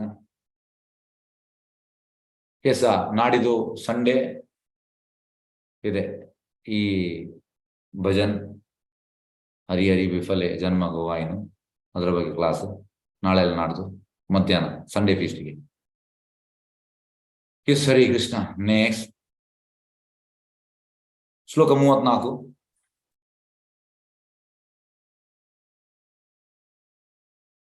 ಸಾರ್ವಭೌಮ ತುಮರ ಕೃಪಾ ತಾರೇ ಚಿನ್ನ ಅಸ್ಪೃಶ್ಯ ಸ್ಪರ್ಶಿಲಾನ ತಾಂದ್ರ ಪ್ರೇಮಾದೀನ. ಸಾರ್ವಭೌಮ ಭಟ್ಟಾಚಾರ್ಯರಿಗೆ ನೀವು ವಿಶೇಷ ಕೃಪೆಯನ್ನು ಅನುಗ್ರಹಿಸಿದ್ದೀರಿ ಎಂಬುದನ್ನು ನಾನು ಕಾಣಬಲ್ಲೆ. ಆದ್ದರಿಂದ ನಾನು ಅಸ್ಪೃಶ್ಯನಾಗಿದ್ದರೂ ನೀವು ನನ್ನನ್ನು ಸ್ಪರ್ಶಿಸಿದ್ದೀರಿ. ನೋಡಿ, ನಾನು ಶೂದ್ರ, ಅಸ್ಪೃಶ್ಯ. ಇದನ್ನು ಹೇಳುವಾಗ ಚೇತನ್ ಬಾಬು ಹಾರ್ಟ್ ಖಂಡಿತ ಮೆಲ್ಟ್ ಆಗ್ತದೆ. ಖಂಡಿತ. ನಾನು ಅಸ್ಪೃಶ್ಯ, ಆದ್ರೂ ನನ್ನನ್ನು ನೀವು ಸ್ಪರ್ಶಿಸಿದ್ದೀರಿ. ಆದರೂ ನನ್ನನ್ನು ಸ್ಪರ್ಶಿಸಿದ್ದೀರಿ. ನಿಮ್ಮ ಬಗೆಗೆ ಅವರಿಗಿರುವ ಪ್ರೇಮದ ಕಾರಣ ಇದು ಸಾಧ್ಯವಾಯ್ತು. ನೋಡಿ, ಯಾರಿಗೆ ಕ್ರೆಡಿಟ್ ಕೊಡ್ತಾ ಇದ್ದಾರೆ? ಸರ್ವ ಭಟ್ಟಾಚಾರ್ಯರಿಗೆ. ಫಸ್ಟ್ ಹೇಳುವಂಥದ್ದು, ಸರ್ವ ಭಟ್ಟಾಚಾರ್ಯರಿಗೆ ನೀವು ವಿಶೇಷ ಕೃಪೆಯನ್ನು ಅನುಗ್ರಹಿಸಿದ್ದೀರಿ. ಅವರು ಮಾಯಾವಾದಿ ಆಗಿದ್ರು. ಮಾಯಾವಾದಿ ಆದವರನ್ನು ನೀವು ಗೋಪಿನಾಥಾಚಾರ್ಯ ಕೃಪೆಯಿಂದ ಅವರನ್ನು ಡಿವೋಟಿ ಮಾಡಿದಿರಿ. ಮತ್ತೆ ಅವರನ್ನು ಅನುಗ್ರಹಿಸಿದ್ದೀರಿ ನೀವು ವಿಶೇಷ ಕೃಪೆ ಕೊಟ್ಟು. ಈಗ ನನ್ನನ್ನು ಕೂಡ ಅನುಗ್ರಹಿಸಿದೆ. ಹೇಗೆ? ನಾನು ಅಸ್ಪೃಶ್ಯ, ನಾನು ಶೂದ್ರ, ನೀವು ಬ್ರಾಹ್ಮಣ, ನೀವು ಸನ್ಯಾಸಿ. ಹಾಗೆ ನಾನು ಅಸ್ಪೃಶ್ಯ, ನಾನು ಟಚ್ ಮಾಡಬಾರ್ದು. ಆದ್ರೆ ನೀವು ಸ್ಪರ್ಶಿಸಿದ್ದೀರಿ. ಇದು ಯಾಕೆ? ನೀವು ನನ್ನ ಮೇಲೆ ಕೃಪೆ ತೋರಿಸಿದ್ದೀರಿ. ನಿಮ್ಮ ಬಗೆಗೆ ಅವರಿಗಿರುವ ಪ್ರೇಮದ ಕಾರಣ ಇದು ಸಾಧ್ಯವಾಯಿತು. ಇದು ಯಾಕೆ? ಸರ್ವ ಭಟ್ಟಾಚಾರ್ಯ ನಿಮ್ಮ ಬಗ್ಗೆ ತುಂಬಾ ಪ್ರೇಮ ಉಂಟು, ಆದ ಕಾರಣ ನೀವು ನನ್ನನ್ನು ಸ್ಪರ್ಶಿಸಿದ್ದೀರಿ. ನೋಡಿ ಎಂತ ಹೇಳ್ತಿದ್ದಾರೆ ಮಾತು, ಅಡ್ವಾನ್ಸ್ ಮಾತು ಇದು. ಅಂದ್ರೆ ಈ ಮಾತಲ್ಲಿ ನಾವು ಎಂತ ಹೇಳ್ಬೇಕಂದ್ರೆ, ನನ್ಗೆ ಯಾವುದೇ ಅರ್ಹತೆ ಇಲ್ಲ, ನಿಮ್ಮ ಕೃಪೆಯಿಂದ, ಸರ್ವ ಭಟ್ಟಾಚಾರ್ಯ ಕೃಪೆಯಿಂದ ಇದಾಯ್ತು. ಎಂತ ಮಾತು ನೋಡಿ. ಇಂಥ ಮಾತೆಲ್ಲ ಚೇತನ್ ಬಾಬುದ ಹಾರ್ಟ್ ಮೆಲ್ಟ್ ಮಾಡ್ತದೆ ಖಂಡಿತ. ಅದಕ್ಕೆ ಚೇತನ್ ಬಾಬು ಅಂತ Ramanaraya is very dear to me. ಯಾಕೆ ರಮಣರಾಯ ಯಾಕೆ ಡಿಯರ್? ಯಾಕೆ ಈ ಮಾತನ್ನೆಲ್ಲ ನೀವು ನೋಡ್ಬೋದು, ಯಾವ ರೀತಿಯಲ್ಲಿ ರಮಣರಾಯ ಹೇಳ್ತಾ ಇದ್ದಾರೆ, ಯಾವ ರೀತಿಯಲ್ಲಿ ಹೇಳ್ತಾ ಇದ್ದಾರೆ. ಸರ್ವ ಭಟ್ಟಾಚಾರ್ಯರಿಗೆ ವಿಶೇಷ ಕೃಪೆಯನ್ನು ಅನುಗ್ರಹಿಸಿದಿರಿ, ನನ್ನ ಮೇಲೆ ವಿಶೇಷ ಕೃಪೆ. ಯಾಕೆಂದ್ರೆ ನಾನು ಅಸ್ಪೃಶ್ಯ, ನಾನು ಶೂದ್ರ, ನನ್ನನ್ನು ಸ್ಪರ್ಶಿಸಿದ್ದೀರಿ. ಇದೆಲ್ಲ ಯಾಕೆ ಆಯ್ತು? ಇದೆಲ್ಲ ಯಾಕೆ ಅಂದ್ರೆ ನಿಮ್ಗೆ ಸರ್ವ ಭಟ್ಟಾಚಾರ್ಯರ ಮೇಲೆ ಪ್ರೇಮದ ಕಾರಣ. ಅವರ ಮೇಲೆ ನಿಮಗೆ ತುಂಬಾ ಪ್ರೇಮ ಉಂಟು, ಆದ ಕಾರಣ ನೀವು ನನ್ನನ್ನು ಸ್ಪರ್ಶಿಸಿದ್ದೀರಿ. ಹಾಗಾಗಿ ಇದರಲ್ಲಿ ಈ ಕಾರ್ಯದಲ್ಲಿ ನಾವು ಎಂತ ತೆಗಿಬೇಕಂದ್ರೆ, ರಮದ ಹೇಳುವಂಥದ್ದು ನನಗೆ ಅರ್ಹತೆ ಇಲ್ಲ, ಸರ್ವ ಭಟ್ಟಾಚಾರ್ಯ ಕೃಪೆ ಮತ್ತೆ ನಿಮ್ಮ ಕೃಪೆಯಿಂದ ನೀವು ನನ್ನನ್ನು ಸ್ಪರ್ಶಿಸಿದ್ದೀರಿ ಅಷ್ಟೇ. ಶ್ಲೋಕ 35ಕ್ಕೆ ಹೋಗುವ. ಹರೇ ಕೃಷ್ಣ. ಕಾಂತೋಮಿ ಸಾಕ್ಷಾತ್ ಈಶ್ವರ ನಾರಾಯಣ, ಕಾನ್ಮುನಿ ರಾಜ ದೇವಿ ವಿಷಯಿ ಶೂದ್ರ ಧಾಮ. ನೀವು ಸ್ವತಃ ದೇವೋತ್ತಮ ಪರಮಪುರುಷ ನಾರಾಯಣ. ನಾನಾದರೂ ಐಕ ಕಾರ್ಯಚಟುವಟಿಕೆಗಳಲ್ಲಿ ಆಸಕ್ತನಾದ ಸರ್ಕಾರಿ ನೌಕರ ಮಾತ್ರ. ವಾಸ್ತವದಲ್ಲಿ ನಾನು 4ನೇ ವರ್ಣದ ಜನರಲ್ಲಿ ಅತ್ಯಂತ ಅಧಮನಾದನು. 4ನೇ ವರ್ಣ ಅಂದ್ರೆ ಶೂದ್ರ. ನಾನು ಅಧಮ, ಲೋವೆಸ್ಟ್, ಅಧಮ ಅಂದ್ರೆ ಲೋವೆಸ್ಟ್. ನೋಡಿ ಎಂತ ಹೇಳ್ತಿದ್ದಾರೆ ರಾಮಂದ್ರ. ನಾನು ಯಾವಾಗಲೂ ಐಕ ಕಾರ್ಯಚಟುವಟಿಕೆ ಅಂದ್ರೆ ನಾನು ಸರ್ಕಾರಿ ನೌಕರ, ನಾನು ಗವರ್ನರ್. ಹಾಗಾಗಿ ನಾನು ಐಕದಲ್ಲಿ ಇರುವವನ. Is a Vishakha, Ramanaraya is a Vishakha, but still humble ಮೂಡಲ್ಲಿದ್ದಾರೆ. ನೀವು ನಾರಾಯಣ, ನಾನು ಐಕ ಕಾರ್ಯದಲ್ಲಿ ಆಸಕ್ತಿ ಇರುವವ, ನಾನು ಸರ್ಕಾರಿ ನೌಕರ. ವಾಸ್ತವದಲ್ಲಿ ನಾನು 4ನೇ ವರ್ಣ ಅಂದ್ರೆ ನಾನು ಶೂದ್ರ, ಅತ್ಯಂತ ಲೋವೆಸ್ಟ್, ಅಧಮ, ಜನರಲ್ಲಿ ಅತ್ಯಂತ ಅಧಮ ನಾನು. ಇದೆಲ್ಲ ಭಕ್ತಿಯಲ್ಲಿ ಅಡ್ವಾನ್ಸ್ ಆದ್ರೆ ಇದನ್ನೆಲ್ಲ ಇಂಥ ಮಾತೆಲ್ಲ ಆಡ್ಲಿಕ್ಕೆ ಸಾಧ್ಯವೇ ಇಲ್ಲ. ಮೇಲಲ್ಲಿ ಅಂತಂದ್ರೆ ಹೇಳ್ತೇವಲ್ಲ, ಈಗ ಯಾರಿಗೆ ಈಗ ಭಕ್ತಿಗೆ ನಾವು ಬಂದಿದ್ದೇವೆ, ನಮ್ಗೆ ಮೇಲಲ್ಲಿ ಗೊತ್ತುಂಟು, ಒಳಗೆ ಫಿಲಾಸಫಿ ಒಳಗೆ ಗೊತ್ತಿಲ್ಲ ನಮ್ಗೆ. ಮೇಲಲ್ಲಿ ಈಗ ಎಂತಾಗ್ತಂದ್ರೆ, ನಾವು ಮೊನ್ನೆ ಫೆಬ್ರವರಿಯಲ್ಲಿ ನಂದು ಈ ಬ್ರಹ್ಮಚಾರಿ ಆಶ್ರಮದ ಹೊರಗೆ ಬಟ್ಟೆ ಒಗೆಯುವ ಆ ಕಡೆ ನಾವು ಸಿಮೆಂಟ್ ಅಲ್ಲಿ ಪ್ಯಾಚ್ ಹಾಕಿದ್ದೇವೆ. ಈಗ ಮೊನ್ನೆದು ಮಳೆ ಬಂತು, ಈಗೆಲ್ಲ ಹೋಯ್ತದು. ಯಾಕೆಂದ್ರೆ ನಾವು ಮೇಲಲ್ಲಿ ಹಾಕಿದ್ದು, ಮೇಲಲ್ಲಿ ಹಾಕಿದ್ದು ಹಾಗೆ ಹೋಗ್ತದೆ. ಮೇಲಲ್ಲಿ ನಮ್ಗೆ ಭಕ್ತಿ ಗೊತ್ತಾದ್ರೆ ನಮ್ಗೆ ಈ ರೀತಿ ಎಲ್ಲ ಮಾತಾಡ್ಲಿಕ್ಕೆ ಆಗುದಿಲ್ಲ. ನಾವು ಡೀಪ್ ಫಿಲಾಸಫಿನ ಅರ್ಥ ಮಾಡಿ ನಾವು ಭಕ್ತಿಯಲ್ಲಿ ಅಡ್ವಾನ್ಸ್ ಆದ ಮೇಲೆ ಈ ರೀತಿ ಎಲ್ಲ ಮಾತಾಡ್ಲಿಕ್ಕೆ ಆಗ್ತದೆ. ಇಲ್ಲ ನಮಗೆ ಮಾತಾಡ್ಬೋದಾದ್ರೆ ಅದು ತೋರಿಕೆಯ ಮಾತು. ಕೆಲವರು ಹೇಳ್ತಾರೆ, I am your insignificant servant. ಹೆಸರಲ್ಲಿ ಇದೆ ಅಂತ ಹೇಳುದು ಮಾತ್ರ, ಮತ್ತೆ ಬರೀತಾರೆ ಲೆಟರ್ ಎಲ್ಲ ಬರೆಯುವಾಗ ಇನ್ಸಿಗ್ನಿಫಿಕೆಂಟ್ ಸರ್ವೆಂಟ್. ಆದ್ರೆ ಆಕ್ಚುಲಿ ಒಳಗೆ ಆಗಿಲ್ಲ, ನಾನು ಐ ಆಮ್ ಮಾಸ್ಟರ್, ನಾನು ಸರ್ವೆಂಟ್ ಅಲ್ಲ. ಹಾಗೆ ಆ ಪ್ಲಾಟ್ಫಾರ್ಮ್ ನಮ್ಗೆ ಇಂಥದೆಲ್ಲ ಪ್ರೇಯರ್ಫುಲ್ ಅಂತ ಹೇಳುವಂಥದ್ದು ವಿಷಯವನ್ನು ಹೇಳಲಿಕ್ಕೆ ಆಗುದಿಲ್ಲ. ರಮಣ್ ರಾಯ ಉನ್ನತ ಮಟ್ಟದ ಕಾನ್ಸ್ಟಿಟ್ಯೂಷನ್ ಅಲ್ಲಿ ಇದ್ರು, ಅವರಿಗೆ ಇದು ಸಾಧ್ಯ. ಹಾಗೆ ಅವರು ಹೇಳುವಂಥದ್ದು, ನೀವು ನಾರಾಯಣ, ನಾನು ಐಕ ಆಸಕ್ತಿಯಲ್ಲಿ ಇರುವವ ಸರ್ಕಾರಿ ನೌಕರ. ಆಕ್ಚುಲಿ ನಾನು 4ನೇ ವರ್ಣದ ಅಂದ್ರೆ ಶೂದ್ರ, ಅತ್ಯಂತ ಅಧಮ, ನಾನು ಲೋವೆಸ್ಟ್. ಶ್ಲೋಕ 36. ಮೋರಾಸ್ಪರ್ಶೇನ ಕರಿಲೆ ಗೃಣ ವೇದ ಬಾಯ, ಮೋರಾದರ್ಶನ ತೋಮ ವೇದ ನಿಷೇಧಯ.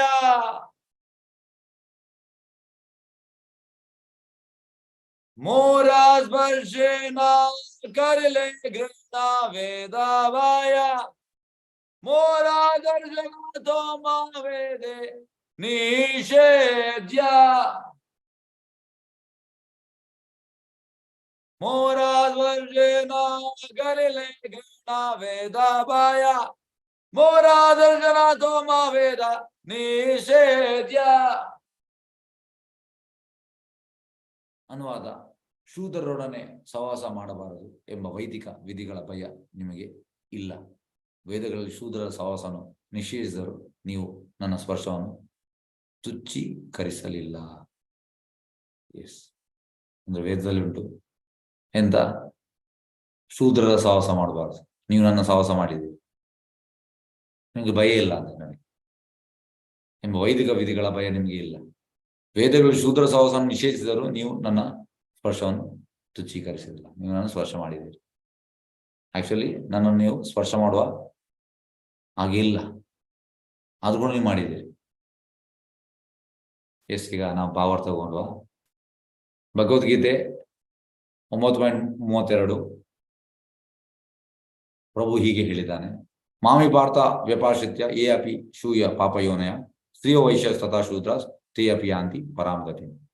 ಓ ಪುತ್ರನೇ, ನನ್ನಲ್ಲಿ ಆಶ್ರಯ ಪಡೆಯುವವರು ಕೀಳು ಜನ್ಮದವರಾದರು ಸ್ತ್ರೀಯರು, ವೈಶ್ಯರು ಮತ್ತು ಶೂದ್ರರು ಪರಮಗತಿಯನ್ನು ಪಡೆಯುವರು. ಎಸ್, ಇದನ್ನು ಯಾಕೆ ಇಲ್ಲಿ ಹೇಳ್ತಾ ಇದ್ದಾರೆ? ಯಾಕೆಂದ್ರೆ ಹಿಂದಿನ ಕಾಲದಲ್ಲಿ ವೇದಗಳನ್ನು ಕಲೀಲಿಕ್ಕೆ ಯಾರಿಗೆ ಸ್ತ್ರೀಯರಿಗಿರ್ಲಿಲ್ಲ, ವೈಶ್ಯರಿಗಿರ್ಲಿಲ್ಲ, ಶೂದ್ರರಿಗಿರ್ಲಿಲ್ಲ. ಹೇಗೆ ಅಂದ್ರೆ ಹಿಂದಿನ ಕಾಲದಲ್ಲಿ 5 ವರ್ಷ ಆದ ಕೂಡಲೇ ಮಗುವನ್ನು ಗುರುಕುಲಕ್ಕೆ ಕಳಿಸುವಂತ, ಹುಡುಗಿಯನ್ನು ಕಳಿಸ್ಲಿಕ್ಕಿಲ್ಲ. ಈಗ ನಾವು ಹೇಳ್ತೇವಲ್ಲ ಎಜುಕೇಶನ್, ಹುಡುಗಿಗೆ ಎಜುಕೇಶನ್ ಇಲ್ಲ. ಹುಡುಗಿಗೆ ಯಾರು ಎಜುಕೇಶನ್ ಕೊಡುವಂಥದ್ದು? ಎಸ್, ಯಾರು ಹೇಳ್ತೀರಿ? ಹಿಂದಿನ ಕಾಲದಲ್ಲಿ ಹುಡುಗಿಗೆ ಯಾರು ಎಜುಕೇಶನ್ ಕೊಡುವಂಥದ್ದು? ಹ್ಯಾಂಡ್ ರೈಸ್ ಮಾಡಿ. ಯಾರು ಕೊಡುವಂಥದ್ದು? ಎಸ್, ಗೀತಾ ಮೋಹನ್. ಹರೇ ಕೃಷ್ಣ ಹೇಳಿ. ಅವರ ಗಂಡನಿಂದ ಪಡಿತಾ ಇದ್ರು ಪ್ರಭುಜಿ. ಅವರ ಗಂಡನಿಂದ, ಅವರ ಹಸ್ಬೆಂಡ್ ಇಂದ ಅಲ್ಲ, ಹಸ್ಬೆಂಡ್ ಅಲ್ಲ, ಫಸ್ಟಿಗೆ ತಂದೆ. ಹಾ, ಓಕೆ. ಎಸ್, ಹಿಂದಿನ ಕಾಲದಲ್ಲಿ ಫಸ್ಟಿಗೆ ತಂದೆ ಕೊಡುವಂಥದ್ದು ಎಜುಕೇಶನ್ ಮಗಳಿಗೆ, ಮತ್ತೆ ಮದುವೆ ಆದ ಮೇಲೆ ಗಂಡ, ಮತ್ತೆ ಮಗ. ಈಗ ದೇವತಿ, ಸ್ವಯಂವನು, ಮತ್ತೆ ಕರ್ದವ ಮುನಿ, ಮತ್ತೆ ಕಪಿಲ ಮುನಿ 3rd ಕ್ಯಾಂಟದಲ್ಲಿ ಉಂಟು. ಹಾಗಾಗಿ ಇದು ಪ್ರೊಸೆಸ್. ಅದೇ ಕಲಿಯುಗದಲ್ಲಿ ಕಲೋ ಶೂದ್ರ ಸಂಭವ, ಆಲ್ ಆರ್ ಲೆಸ್ ದೆನ್ ಶೂದ್ರಾಸ್. ಯಾರು ಬ್ರಾಹ್ಮಣರಿಲ್ಲ, ಕ್ಷತ್ರಿಯರಿಲ್ಲ, ವೈಶ್ಯರಿಲ್ಲ, ಶೂದ್ರರು ಕೂಡ ಇಲ್ಲ, ಲೆಸ್ ದೆನ್ ಶೂದ್ರಾಸ್, ಪಂಚಮಾಸ್. ಹಾಗಾಗಿ ಕಲಿಯುಗಕ್ಕೆ ಇದು ಎಫೆಕ್ಟ್ ಆಗುದಿಲ್ಲ. ಗುರುಕುಲ ಇಲ್ಲ. ಹಾಗೆ ಗುರು ಡಿಸೈಡ್ ಮಾಡುವಂಥದ್ದು. ಹಾಗೆ ಬ್ರಾಹ್ಮಣನಿಗೆ ಮತ್ತೆ ಕ್ಷತ್ರಿಯನಿಗೆ ಅವನಿಗೆ ಕಲೀಲಿಕ್ಕೆ ಇತ್ತು ವೇದಾಸ್. ವೈಶ್ಯರಿಗೆ ಇರಲಿಲ್ಲ, ಸ್ತ್ರೀಯರಿಗೆ ಇರಲಿಲ್ಲ, ಶೂದ್ರರಿಗೆ ಇರಲಿಲ್ಲ. ಆದ್ರೆ ಕೃಷ್ಣ ಪ್ರಜ್ಞೆ ಎಂತ ಅಂದ್ರೆ, ಜಸ್ಟ್ ಬೈ ಚಾಂಟಿಂಗ್ ಯಾರು ಕೂಡ ಎಲಿವೇಟ್ ಆಗ್ಬೋದಂತೆ. ಸ್ತ್ರೀಯರು, ವೈಶ್ಯರು, ಶೂದ್ರರು ಎಲ್ಲರೂ ಪರಮಗತಿಯನ್ನು ಸೇರ್ಬೋದು. ಹೇಗೆಂದ್ರೆ ಸ್ತ್ರೀ ಅನ್ನೋದು ದೇಹದ ಭಾವನೆ, ವೈಶ್ಯ ಅನ್ನೋದು ದೇಹದ ಭಾವನೆ, ಶೂದ್ರ ಅನ್ನೋದು ದೇಹದ ಭಾವನೆ. ಈ ಸಂಕೀರ್ತನ ಮೂವ್ಮೆಂಟ್ ಎಂತ ಮಾಡ್ತದೆ? ಚೈತನ್ಯ ಮಹಾಪ್ರಭು ಕೊಟ್ಟ ಸಂಕೀರ್ತನ ಮೂವ್ಮೆಂಟ್ ನಮ್ಮನ್ನು ಇಮಿಡಿಯೇಟ್ ಆತ್ಮದ ನೆಲೆಗೆ ಕೊಂಡು ಹೋಗ್ತದೆ. ಆತ್ಮದಲ್ಲಿ ಯಾವುದಿಲ್ಲ ಇದೆ, ದೇಹದಲ್ಲಿ ಮಾತ್ರ ನಾನು ಬ್ರಾಹ್ಮಣ, ನಾನು ಕ್ಷತ್ರಿಯ, ನಾನು ಸ್ತ್ರೀ, ನಾನು ಪುರುಷ, ಇದೆಲ್ಲ ಯಾವುದು? ದೇಹದ ಭಾವನೆ. ಆತ್ಮಕ್ಕೆ ಇದಿಲ್ಲ. ಆತ್ಮ ಜೀವೇರ ಸ್ವರೂಪ ನಿತ್ಯ ಕೃಷ್ಣದಾಸ್. ಭಗವಂತನಿಂದ ಸೇವಕ, ಹಾಗೆ ಎಲಿವೇಟ್ ಆಗ್ಬೋದು. ಎಸ್. ನೆಕ್ಸ್ಟ್, ಪಾಪ ಯೋನಯ ಎಂಬ ಶಬ್ದದ ಅರ್ಥ ಕೀಳು ಜಾತಿಯ ಸ್ತ್ರೀಯರಲ್ಲಿ ಜನಿಸಿದವರು, ವೈಶ್ಯರು, ವ್ಯಾಪಾರಿಗಳು, ಶೂದ್ರರು ಅಥವಾ ಕಾರ್ಮಿಕರು, ಸೇವಕರು. ಹೇಗೆಂದ್ರೆ ಹಿಂದಿನ ಕಾಲದಲ್ಲಿ ಆ ರೀತಿ ಇತ್ತು, ಈಗ ಇಲ್ಲ. ಅದು ಬ್ರಾಹ್ಮಣ ಫ್ಯಾಮಿಲಿ ಹುಟ್ಟಿದ್ರೆ ಅವಳಿಗೆ ಒಳ್ಳೆ ಸಂಸ್ಕಾರ ಸಿಗ್ತಾ ಇದೆ, ಕ್ಷತ್ರಿಯ ಫ್ಯಾಮಿಲಿಯಲ್ಲಿ ಒಳ್ಳೆ ಸಂಸ್ಕಾರ ಸಿಗ್ತಾ ಇದೆ. ಆದ್ರೆ ಬೇರೆ ಶೂದ್ರ ಫ್ಯಾಮಿಲಿಯಲ್ಲಿ, ಕಾರ್ಮಿಕ ಇಲ್ಲ ವೈಶ್ಯ ಇದರಲ್ಲಿ ಅವಳಿಗೆ ಸಂಸ್ಕಾರ ಸಿಗ್ತಾ ಇಲ್ಲ. ಹಾಗಾಗಿ ಅಂಥವರನ್ನು ಪಾಪ ಯೋನಯ ಅಂತ ಹೇಳ್ತಾರೆ. ವೈದಿಕ ವರ್ಗೀಕರಣದ ಪ್ರಕಾರ ಅವರು ಕೆಳ ಸಾಮಾಜಿಕ ವರ್ಗಕ್ಕೆ ಸೇರಿದವರು. ಕೀಳು ಜನ್ಮವೆಂದರೆ ಕೃಷ್ಣ ಪ್ರಜ್ಞೆ ಇಲ್ಲದ ಜನ್ಮ. ನೋಡಿ, ಕೀಳು ಜನ್ಮ ಪ್ರಭುದ ಅಂತ ಹೇಳ್ತಾರೆ. ಕೃಷ್ಣ ಪ್ರಜ್ಞೆ ಇದ್ರೆ ಕೀಳು ಜನ್ಮ ಅಲ್ಲ, ಕೃಷ್ಣ ಪ್ರಜ್ಞೆ ಇಲ್ಲದ ಜನ್ಮಕ್ಕೆ ಕೀಳು ಜನ್ಮ. ಒಳ್ಳೆ ಡೆಫಿನೇಷನ್ ಪ್ರಭುಪಾದ, ಕರೆಕ್ಟ್ ಆಗಿ ಕೊಟ್ಟಿದ್ದಾರೆ. ಯಾರಿಗೆ ಕೃಷ್ಣ ಪ್ರಜ್ಞೆ ಇಲ್ಲ ಅದು ಕೀಳು ಜನ್ಮ, ಯಾರಿಗೆ ಕೃಷ್ಣ ಪ್ರಜ್ಞೆ ಉಂಟು ಅದು ಕೀಳು ಜನ್ಮ, ಅದು ಮೇಲು ಜನ್ಮ. ಯಾಕೆಂದ್ರೆ ಈ ಜನ್ಮದಲ್ಲಿ ಅಂತ ದೇಹದ ಭಾವನೆ, ಮತ್ತೊಮ್ಮೆ ಆತ್ಮಕ್ಕೆ ಈ ಸ್ತರ ಇಲ್ಲ. ಯಾಕೆಂದ್ರೆ ನೋಡಿ, ನಮ್ಮ ಈಗ ಆನ್ಲೈನ್ ನೆಕ್ಸ್ಟ್ ಮಂತ್ ಅಲ್ಲಿ 3 years ಆಗ್ತದೆ, 2020 ಈಗ ನಮ್ಮ ಆನ್ಲೈನ್ ಅಲ್ಲಿ 99% ಮಾತಾಜಿನವರು ಬಂದು 99%. ಮತ್ತೆ ನಮ್ಗೆ ಈಗ ಟೀಚರ್ಸ್ ಅಲ್ಲಿ ಕೂಡ ಆಲ್ಮೋಸ್ಟ್ 100ರಲ್ಲಿ 99 ಮಾತಾಜೀಸ್. ಮತ್ತೆ ಸೀರಿಯಸ್ ಡ್ಯೂಟಿ ಆದದ್ದು ಕೂಡ ಮ್ಯಾಕ್ಸಿಮಮ್ ಮಾತಾಜೀಸ್. ಮತ್ತೆ ಹೈಯೆಸ್ಟ್ ಡೊನೇಷನ್ ತಂದವರು ಕೂಡ ಮಾತಾಜೀಸ್. ಹಾಗೆ ಯಾವ ಆಂಗಲ್ ಅಲ್ಲಿ ಕೂಡ ಎಲ್ಲಿ ಕಡಿಮೆ ಇದ್ದಾರೆ? ಎಸ್, ಯಾರಾದ್ರೂ ಹೇಳ್ಬೋದಾ? ಎಲ್ಲಿ ಅದು ಪುರುಷರಿಗೆ ಕಡಿಮೆ ಇದ್ದಾರಾ? ಈಗ ನಮ್ದು ಆನ್ಲೈನ್ ಸೇವೆಯಲ್ಲಿ ನಾ ಹೇಳುವಂಥದ್ದು. S, Hare Krishna, Hare Krishna. S, unmute ಮಾಡಿದೆ. ಎಸ್, ಎಲ್ಲಿಯಾದ್ರು ನಾವು ಎಲ್ಲಿಯಾದ್ರು ಹೆಂಗಸರು ಕಡಿಮೆ ಇದ್ದಾರಾ? ಖಂಡಿತ ಇಲ್ಲ. ಕಡಿಮೆ ಇಲ್ಲ. ಯಾಕೆ ಇಲ್ಲ? ಎಸ್, ಈಗ ಉತ್ತರ ಕೊಡಿ, ಯಾಕೆ ಇಲ್ಲ ಅಂತ. ಕೃಷ್ಣ ಪ್ರಜ್ಞೆಯಲ್ಲಿದ್ದೇವೆ ನಾವು ಅದಕ್ಕೆ. ಎಸ್, ಯಾಕೆಂದ್ರೆ ನಾವು ದೇಹದ ಭಾವನೆಯಿಂದ ನಾವು ಆತ್ಮದ ಭಾವನೆಗೆ ಬಂದಿದ್ದೇವೆ. ದೇಹದ ಭಾವನೆಯಲ್ಲಿ ಮಾತ್ರ ನಾವು ಸ್ತ್ರೀ ಪುರುಷ. ಕೃಷ್ಣ ಬಗ್ಗೆ ನಮ್ಮನ್ನು ಆತ್ಮದ ನೆಲೆಗೆ ಕೊಂಡೋಗುವಂಥದ್ದು, ಅದು ಪ್ರಭುದಲ್ಲಿ ಹೇಳುವಂಥದ್ದು. ಕರೆಕ್ಟ್ ಆಗಿ ಗಮನ ಕೊಡಿ. ಪ್ರಭುಪದ ಎಂತ ಹೇಳ್ತಿದ್ದಾರೆ, ಅದಕ್ಕಾಗಿ ಕೆಲವರೆಲ್ಲ ಇದು ಮಾಡ್ತಾರೆ, ಪ್ರಭುಪದ ಎಂತ ಈ ರೀತಿ ಹೇಳ್ತಾರೆ, ಹಾಗೆ ಹೀಗೆ. ಪ್ರಭುಪದ ಹೇಳುವುದನ್ನು ಕರೆಕ್ಟ್ ಆಗಿ ಗಮನ ಕೊಟ್ರೆ ಎಲ್ಲ ಸರಿ ಆಗ್ತದೆ. ಪ್ರಭುಪದ ಎಂತ ಹೇಳ್ತಿದ್ದಾರೆ, ಕೆಲವು ನಮ್ಗೆ ಆಗುದಿಲ್ಲ, ಅದನ್ನ ನಾವು ಅದು ಬೇಡ, ಪ್ರಭುಪದ ಹೇಳಿದ್ರು ಆಗುವಂಥದ್ದು ಮಾತ್ರ ಬೇಕು. ಹಾಗೆ ಅಲ್ಲ, ಪ್ರಭುಪಾದಿಗೆ ಕರೆಕ್ಟ್ ಗೊತ್ತುಂಟು, ಎಂತ ಯಾವ ಮೂಮೆಂಟ್ ಹೇಳ್ಬೇಕು, ಹೇಗೆ ಹೇಳ್ಬೇಕು ಎಲ್ಲ ಗೊತ್ತುಂಟು. ಇದು ಆಚಾರ್ಯ. ಹಾಗೆ ಪ್ರಭುಪಾದ ಹೇಳುವಂಥದ್ದು ಕೀಳು ಜನ್ಮ ಅಂದ್ರೆ ಎಂತ? ಕೃಷ್ಣ ಪ್ರಜ್ಞೆ ಇಲ್ಲದ ಜನ್ಮ. ಸಿಂಪಲ್, ಅಲ್ಲಿಗೆ ಪೊಲೀಸ್ ಸ್ಟಾಪ್. ಯಾರಿಗೆ ಕೃಷ್ಣ ಪ್ರಜ್ಞೆ ಉಂಟು ಅವ ಕೀಳು ಜನ್ಮ ಅಲ್ಲ, ಎಲಿವೇಟ್ ಆಗ್ತಾನೆ. ಪ್ರಭುಪಾದ ಹೇಳುವಂಥದ್ದು the person who is having Krishna consciousness is in transcendental realm. Transcendental realm ಅಂದ್ರೆ ದಿವ್ಯ ಸ್ತರಕ್ಕೆ ಹೋಗ್ತಾನೆ ಅವ, ಆಧ್ಯಾತ್ಮಿಕ ಸ್ತರ, ಗೋಲೋಕದ ಸ್ತರಕ್ಕೆ ಹೋಗ್ತಾನೆ. ಮತ್ತೆ ಎಲ್ಲಿ ಬರುವಂತದಲ್ಲಿ ಸ್ತ್ರೀ ಪುರುಷ. ಗೋವಿಂದ ದೇವಿದಾಸಿ, ಪ್ರಭುಪಾದ್ ಡಿಸೈಪಲ್, ಅವ್ರು ಹೇಳುವಂಥದ್ದು, when Prabhupada used to see, he had no discrimination between boys and girls. He was seeing directly soul. Direct soul ಅನ್ನು, ಆತ್ಮವನ್ನು ನೋಡ್ತಾ ಇದ್ರಂತೆ. ಯಾಕೆಂದ್ರೆ ಸೋಲ್ ಇಸ್ ಜೀವೇರ ಸ್ವರೂಪ ನಿತ್ಯ ಕೃಷ್ಣದಾಸ್, ಆತ್ಮ ಭಗವಂತ ನಿತ್ಯ ಸೇವಕ. ಅದರಲ್ಲಿ ನಾವು ಅಷ್ಟೇ ಡಿಸ್ಕ್ರಿಮಿನೇಟ್ ಮಾಡಿದ್ದೇವೆ, ಗಂಡು ಎನ್ನುವಂಥದ್ದು ಸಮಾಜದಲ್ಲಿ. ಆದ್ರೆ ಬೇಕಿದು, ಇಲ್ಲ ಅಂತಲ್ಲ, ಬೇಕು. ಆದ್ರೆ ಭಕ್ತಿಯಲ್ಲಿ ಅಡ್ವಾನ್ಸ್ ಆಗ್ಲಿಕ್ಕೆ ಯಾರಿಗೂ ಆಗ್ಬೋದು, ಪ್ರಭು ಹೇಳುವಂಥದ್ದು, ಈ ಬೆಂಗಾಲದಲ್ಲಿ ಗಂಡಸರಿಗಿಂತ ಜಾಸ್ತಿ ಹೆಂಗಸರು. ಈಗ ಮಾಯಾಪುರಲ್ಲಿ ತುಂಬಾ ವಿಸಿಟರ್ ಬರ್ತಾರೆ, 20,000, 30,000, 40,000. ಅದರಲ್ಲಿ ಆಲ್ಮೋಸ್ಟ್ 90% ಹೆಂಗಸರು. ಪ್ರಭು ಹೇಳುವಂಥದ್ದು, because immediately they have tendency to bow down to God. ಆ ಟೆಂಡೆನ್ಸಿ ಸಹಜವಾಗಿ ಉಂಟಂತೆ ಹೆಂಗಸರಿಗೆ. ಹಾಗೆ ಕೀಳು ಜನ್ಮವೆಂದರೆ ಕೃಷ್ಣ ಪ್ರಜ್ಞೆಯ ಜನ್ಮ. ವ್ಯಕ್ತಿಯ ಕೃಷ್ಣ ಪ್ರಜ್ಞೆಯನ್ನು ಪರಿಗಣಿಸಿ ಸಮಾಜದಲ್ಲಿ ಮೇಲು ಮತ್ತು ಕೀಳು ಸ್ಥಾನವನ್ನು ಲೆಕ್ಕ ಹಾಕಲಾಗುತ್ತದೆ. ನೋಡಿ, ಬ್ರಾಹ್ಮಣನನ್ನು ಅತ್ಯುನ್ನತ ನೆಲೆಯಲ್ಲಿರುವವನು ಎಂದು ಪರಿಗಣಿಸಲಾಗುತ್ತದೆ. ಯಾಕೆ? ಉನ್ನತ ಕೃಷ್ಣ ಪ್ರಜ್ಞೆಯಲ್ಲಿ ಇದ್ದಾನೆ ಅವನು. ಏಕೆಂದ್ರೆ ಅವನು ಬ್ರಹ್ಮನ್ ಅಂದರೆ ಪರಮ ಸತ್ಯನ ಅರಿತಿದ್ದಾನೆ. ಎರಡನೇ ಜಾತಿಯಾದ ಕ್ಷತ್ರಿಯ ಜಾತಿಯವರು ಬ್ರಹ್ಮನನ್ನು ಬಲ್ಲವರು, ಆದರೆ ಬ್ರಾಹ್ಮಣರಷ್ಟು ಚೆನ್ನಾಗಿ ತಿಳಿದಿಲ್ಲ. ಬ್ರಾಹ್ಮಣರಷ್ಟು ಕ್ಷತ್ರಿಯನಿಗೆ ತಿಳಿದಿಲ್ಲ, ಆದ್ರೆ ಅವನಿಗೆ ಗೊತ್ತುಂಟು ಬ್ರಹ್ಮನ್. ವೈಶ್ಯರು ಮತ್ತು ಶೂದ್ರರು ದೈವ ಪ್ರಜ್ಞೆಯನ್ನು ಸ್ಪಷ್ಟವಾಗಿ ಅರಿತವರಲ್ಲ, ಆದರೆ ಅವರು ಕೃಷ್ಣ ಪ್ರಜ್ಞೆಗೆ ಬಂದರೆ ಪ್ರಭುದಿಂದ ಹೇಳ್ತಾರೆ ಇಲ್ಲಿ ಅರಿತವರಲ್ಲ, ಅದು ನೆಕ್ಸ್ಟ್ ಹೇಳ್ತಾ ಇದ್ದಾರೆ ಅಂತ.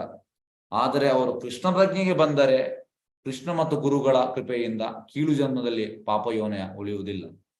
ಇದನ್ನು ಸ್ಪಷ್ಟವಾಗಿ ಹೇಳಲಾಗಿದೆ. ತೇ ಅಪಿ ಯಾತಿ ಪರಾಂ ಗತಿ. ಹಾಗೆ ಈ ಪ್ಯಾರವನ್ನು ನೆನ್ಪಿಡಿ, ಚೈತನ್ಯ ಚರಿತಾಮೃತದ್ದು. ಯಾರಾದ್ರೂ ನಿಮ್ಮ ಹತ್ರ ಹೇಳಿದ್ರೆ ಇದನ್ನು ನೀವು ರೆಫರೆನ್ಸ್ ಕೊಡ್ಬೋದು. ಒಳ್ಳೆ ರೀತಿಯಲ್ಲಿ ಪ್ರಭುಪಾದ ಹೇಳಿದ್ದಾರೆ, ಇದ್ರಲ್ಲಿ ನಿಮ್ಗೆ ಅರ್ಥ ಆಗ್ಬೋದು ಕರೆಕ್ಟ್ ಆಗಿ. ಎಸ್, ವ್ಯಕ್ತಿಯು ಜೀವನದಲ್ಲಿ ಅತ್ಯುನ್ನತ ಸ್ಥಿತಿಯನ್ನು ಗಳಿಸದಿದ್ದರೆ ಭಗವತಾಮಕ್ಕೆ ಹಿಂದಿರುಗಲಾರ. ನೋಡಿ, ಭಗವತಾಮಕ್ಕೆ ಹೋಗ್ಲಿಕ್ಕೆ ನಾವು ಅತ್ಯುನ್ನತ ಸ್ಥಿತಿ ಇದ್ರೆ ಮಾತ್ರ ಹೋಗ್ಲಿಕ್ಕೆ, ಇಲ್ಲದೆ ಆಗುದಿಲ್ಲ. ಹೇಗೆ ಆಗ್ತದೆ ಇದು? ನಾವು ಮೆಜೆಸ್ಟಿಕ್ಗೆ ಹೋಗಿ ಬರುವುದಲ್ಲ. ಈಗ ಸಪೋಸ್ ನಾವು ಯಶವಂತಪುರದಲ್ಲಿದ್ದೇವೆ, ಎಸ್ ನನಗೆ ಮೆಜೆಸ್ಟಿಕ್ ಹೋಗಿ ಬರ್ಬೋದು. ಇಲ್ಲ ನಾವು ಆನಂದರಾವ್ ಸರ್ಕಲ್ ಅಲ್ಲಿ ಇದ್ದೇವೆ, ಮೆಜೆಸ್ಟಿಕ್ ಹೋಗಿ ಬರ್ಬೋದು, ಆರಾಮ್ಸೆ ಹೋಗಿ ಬರ್ಬೋದು. ಆದ್ರೆ ನೀವು ಅಮೆರಿಕದಲ್ಲಿ ಇದ್ದೀರಿ, ನಿಮಗೆ ಮೆಜೆಸ್ಟಿಕ್ ಹೋಗ್ಲಿಕ್ಕೆ ಆರಾಮ್ಸೆ ಹೋಗ್ಲಿಕ್ಕೆ ಬರ್ಲಿಕ್ಕೆ ಆಗುದಿಲ್ಲ. ಅದೇ ರೀತಿ ವೈಕುಂಠಕ್ಕೆ ಹೋಗುವಂಥದ್ದು ಸುಲಭದ ಕೆಲಸ ಅಲ್ಲ. ಅತ್ಯುನ್ನತ ಸ್ಥಿತಿ ಗಳಿಸದಿದ್ದರೆ ಭಗವತಾಮಕ್ಕೆ ಹೋಗ್ಲಿಕ್ಕೆ ಆಗುದಿಲ್ಲ. ವ್ಯಕ್ತಿಯು ಶೂದ್ರನಾಗಿರಬಹುದು, ವೈಶ್ಯನಾಗಿರಬಹುದು, ಅಥವಾ ಸ್ತ್ರೀ ಆಗಿರಬಹುದು. ಅವನು ಕೃಷ್ಣ ಪ್ರಜ್ಞೆಯಲ್ಲಿ ಇದ್ದುಕೊಂಡು ಪ್ರಭು ಸೇವೆಯಲ್ಲಿ ಮಗ್ನನಾಗಿದ್ದರೆ ಅವನನ್ನು ಸ್ತ್ರೀ, ಶೂದ್ರ, ವೈಶ್ಯ ಅಥವಾ ಶೂದ್ರಗಿಂತ ಕೀಳು ಎಂದು ಪರಿಗಣಿಸಬಾರದು. ನೋಡಿ, ಪ್ರಭು ಎಂತ ಹೇಳ್ತಿದ್ದಾರೆ, ಕೃಷ್ಣ ಪ್ರಜ್ಞೆ ಇದ್ರೆ ಅಲ್ಲಿ ಸ್ತ್ರೀ, ಶೂದ್ರ, ವೈಶ್ಯ ಇಲ್ಲ ಅಂತ, ಎಲ್ಲರೂ ಒಂದೇ. ಯಾಕೆಂದ್ರೆ ಭಗವತಾಮಕ್ಕೆ ಹೋಗ್ಲಿಕ್ಕೆ ಈ ಬಾಡಿಲಿ ಪ್ಲಾಟ್ಫಾರ್ಮ್ ಅಲ್ಲ, ಆತ್ಮದ ಪ್ಲಾಟ್ಫಾರ್ಮ್. ಕೃಷ್ಣ ಪ್ರಜ್ಞೆ ಮಾಡ್ತಾ ಮಾಡ್ತಾ ನಾವು ಬಾಡಿ ಪ್ಲಾಟ್ಫಾರ್ಮ್ ಆಚೆ ಹೋಗ್ತೇವೆ ಖಂಡಿತ. ಒಬ್ಬ ವ್ಯಕ್ತಿಯು ಕೀಳು ಕುಲದಲ್ಲಿ ಜನಿಸಿರಬಹುದು, ಆದ್ರೆ ಅವನು ಪ್ರಭು ಸೇವೆಯಲ್ಲಿ ಮಗ್ನನಾಗಿದ್ದರೆ ಅವನನ್ನು ಹೀನ ಕುಲದಲ್ಲಿ ಜನಿಸಿದವನೆಂದು ಪರಿಗಣಿಸಬಾರದು. ಎಷ್ಟೇ ಅವ ಕೀಳು ಜನ್ಮದಲ್ಲಿ ಜನಿಸಿರಬಹುದು. ಅಭಿಷೇಸು ದುರಾಚಾರೋ ಭಜತೆ ಮಾಂ ಅನ್ಯನೆಂಬ ಸಾಧುರೇವ ಸಮಂತವ್ಯ ಸಮಯ ವಹಿಸುದು ಸಹ. ಅಂದ್ರೆ ಅವ ಕೃಷ್ಣ ಪ್ರಜ್ಞೆ ಬರುವ ಮುಂಚೆ ಎಂಥದೇ ಅಬಾಮಿನೇಬಲ್ ಮಾಡಿರ್ಲಿ, ಕೃಷ್ಣ ಪ್ರಜ್ಞೆ ಬಂದ ಮೇಲೆ ಅವನು ಸಾಧು ಅಂತ ಹೇಳ್ಬೇಕಂತ. ಯಾಕೆಂದ್ರೆ ಅವ ಡಿಸಿಷನ್ ಫರ್ಮ್ ಆಗಿ ಉಂಟವನು. ಇಂಥ ಡಿಸಿಷನ್ ನೋಡಿ, ಭಗವಂತನ ಸೇವೆ ಮಾಡುವಂತ ಡಿಸಿಷನ್ ಎಲ್ಲರಿಗೂ ಬರುವುದಿಲ್ಲ. ಹಾಗಾಗಿ ಅವನು ಇಮಿಡಿಯೇಟ್ ಸಾಧು ಅಂತ ಹೇಳ್ಬೇಕಂತ. ಹಿಂದೆ ಎಂಥದೇ ಇರ್ಲಿ ಅವನು, ಈಗ ಕೃಷ್ಣ ಪ್ರಜ್ಞೆ ಬಂದಿದ್ದಾನೆ, ಅವನು ಸಾಧು ಅಂತ ಹೇಳ್ಬೇಕಂತ. ಮತ್ತೆಂತ ಕ್ಷಿಪ್ರಂ ಭವತಿ ಧರ್ಮಾತ್ಮ ಶಶ್ವಶಾಂತಿ ನಿಗೆ, ಅಂದ್ರೆ ಇಮಿಡಿಯೇಟ್ ಅವ ಧರ್ಮಾತ್ಮನಾಗ್ತಾನೆ ಕೃಷ್ಣ ಪ್ರಜ್ಞೆ ಮಾಡ್ತಾ ಮಾಡ್ತಾ. ಅದೇ ರೀತಿ ಇಲ್ಲಿ ಅದನ್ನೇ ಹೇಳುವಂಥದ್ದು, ಕೀಳು ಜನ್ಮದಲ್ಲಿ ಜನಿಸಿರಬಹುದು, ಆದ್ರೆ ಅವ ಭಗವಂತನ ಸೇವೆಯಲ್ಲಿ ಮಗ್ನನಾಗಿದ್ದರೆ ಅವನು ಹೀನ ಕುಲದಲ್ಲಿ ಜನಿಸಿದವನೆಂದು ಪರಿಗಣಿಸಬಾರದು. ಪದ್ಮಪುರಾಣ ಹೀಗೆ ನಿಷೇಧಿಸುತ್ತದೆ. ಎಸ್, ಪದ್ಮಪುರಾಣ ಅಂತ ಹೇಳ್ತದೆ.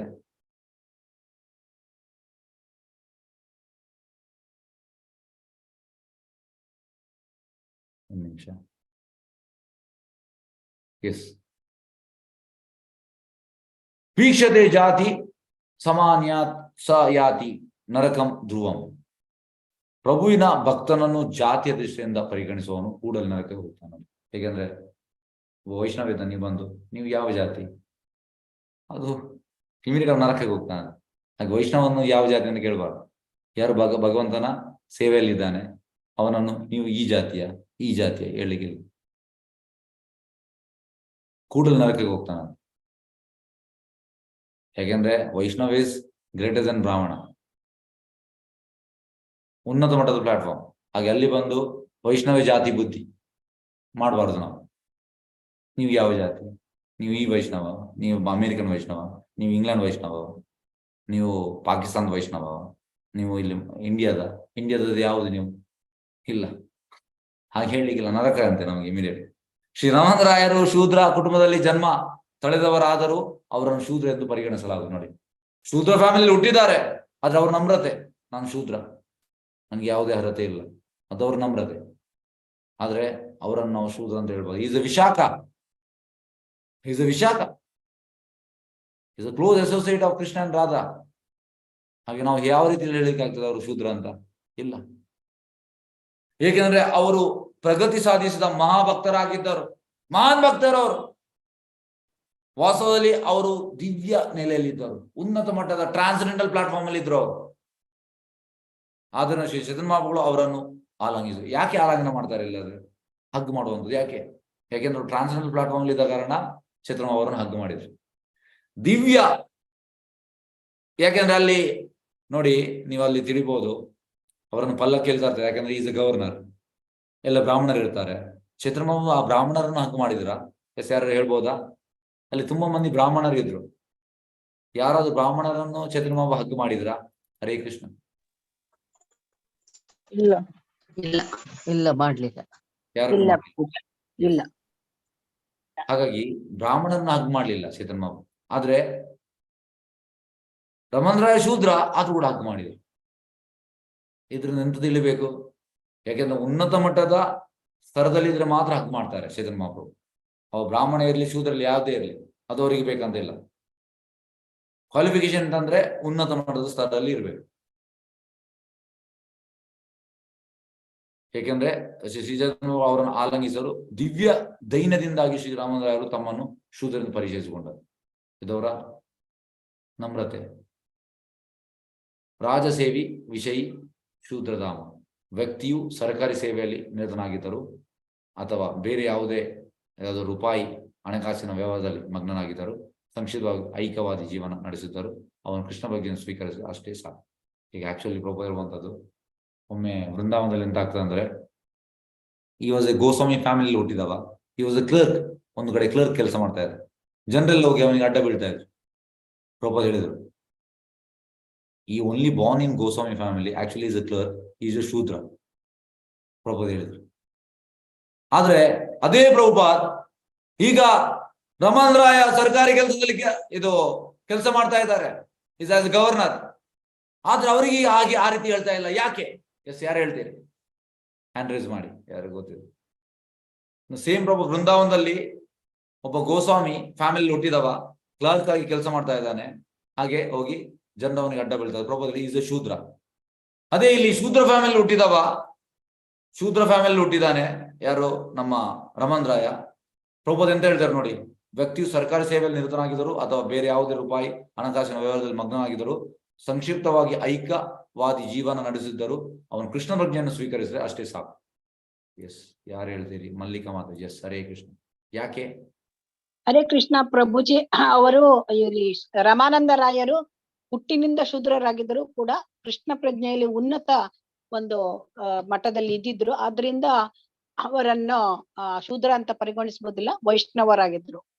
ಆದ್ರೆ ಗೋಸ್ವಾಮಿ ಅವರು ಹಾಗಿರಲಿಲ್ಲ. ಗೋಸ್ವಾಮಿ ಹುಟ್ಟಿನಿಂದ ಬ್ರಾಹ್ಮಣ, ಕೃಷ್ಣ ಪ್ರಜ್ಞೆಯಲ್ಲಿ ಇರಲಿಲ್ಲ. ಆದ್ದರಿಂದ ಹರೇ ಕೃಷ್ಣ. ಹರೇ ಕೃಷ್ಣ. ಎಸ್, ಧನ್ಯವಾದ, ನಂಗೆ ಉತ್ತರ ಸಿಕ್ತು. ಓಕೆ, ಎಸ್, ಉಳಿದವರಿಗೆ ಓಕೆ, ಹರೇ ಕೃಷ್ಣ. ನೆಕ್ಸ್ಟ್ ಕೇಳ್ತೇನೆ ಪ್ರಶ್ನೆ ಇದ್ರೆ. ಓಕೆ, ಹಾಗೆ ಮಾತಾಜಿ ಹೇಳಿದ್ರು ಎಂತಂದ್ರೆ, ಅವ್ರು ಹುಟ್ಟಿನಿಂದ ಗೋಸ್ವಾಮಿ, ಆದ್ರೆ ಕೃಷ್ಣ ಪ್ರಜ್ಞೆಯಲ್ಲಿ ಇಲ್ಲ, ಅದಕ್ಕೆ ಪ್ರಭು ಇದು ಶೂದ್ರ.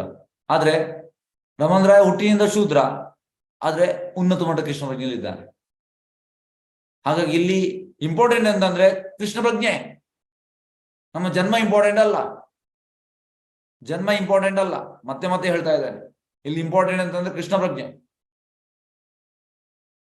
ಸ್ವೀಕರಿದಷ್ಟೇ ಸಾಕು. ಕೃಷ್ಣ ಪ್ರಜ್ಞೆಯು ಬಹಳ ಸರಳವಾದ ಪ್ರಕ್ರಿಯೆ. ವ್ಯಕ್ತಿಯು ಪ್ರಭುವಿನ ಪವಿತ್ರ ನಾಮಗಳನ್ನು ಜಪಿಸುವುದು ಮತ್ತು ಪಾಪ ಕಾರ್ಯಗಳನ್ನು ನಿಷೇಧಿಸುವ ತತ್ವಗಳನ್ನು ಅನುಸರಿಸುವುದು, ಇಷ್ಟನ್ನು ಮಾಡಿದ್ರೆ ಸಾಕು. ನಾವೆಂತ ಮಾಡ್ಬೇಕು?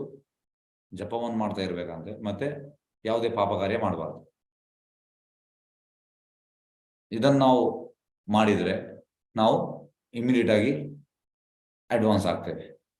ಈ ರೀತಿಯಲ್ಲಿ ವ್ಯಕ್ತಿಯನ್ನು ಅಸ್ಪೃಶ್ಯ, ವಿಷಯಿ ಅಥವಾ ಶೂದ್ರ ಎಂದು ಮುಂದೆಂದು ಪರಿಗಣಿಸಬೇಕಾಗುವುದು. ಅಂತವನನ್ನು ಶೂದ್ರ ಅಲ್ಲ, is A devotee who is doing Krishna Prajna consciousness chanting and who is following ಎಂತ ಹೇಳುವಂಥದ್ದು ಈ ತತ್ವ, ಪಾಪಕಾರ್ಯ ಮಾಡುವುದಿಲ್ಲ, ಅವ ಅಸ್ಪೃಶ್ಯ ಅಲ್ಲ, ಅವ ಶೂದ್ರ ಅಲ್ಲ, ಅವ ಭಕ್ತ. ಆಧ್ಯಾತ್ಮಿಕ ಜೀವನದಲ್ಲಿ ಪ್ರಗತಿಯನ್ನು ಸಾಧಿಸದವನು ಅಭಕ್ತರೊಡನೆ, ಅಂದರೆ ಸರ್ಕಾರಿ ಸೇವೆಯಲ್ಲಿ ಇರುವವರೊಡನೆ, ಇಂದ್ರಿಯ ತೃಪ್ತಿಗಾಗಿ ಐಹಿಕ ಚಟುವಟಿಕೆಗಳಲ್ಲಿ ಮಗ್ನರಾಗಿರುವವರೊಡನೆ ಅಥವಾ ಬೇರೆಯವರ ಸೇವೆಯಲ್ಲಿ ತೊಡಗಿರುವವರೊಡನೆ ಬೆರೆಯಬಾರದು ನೋಡಿ.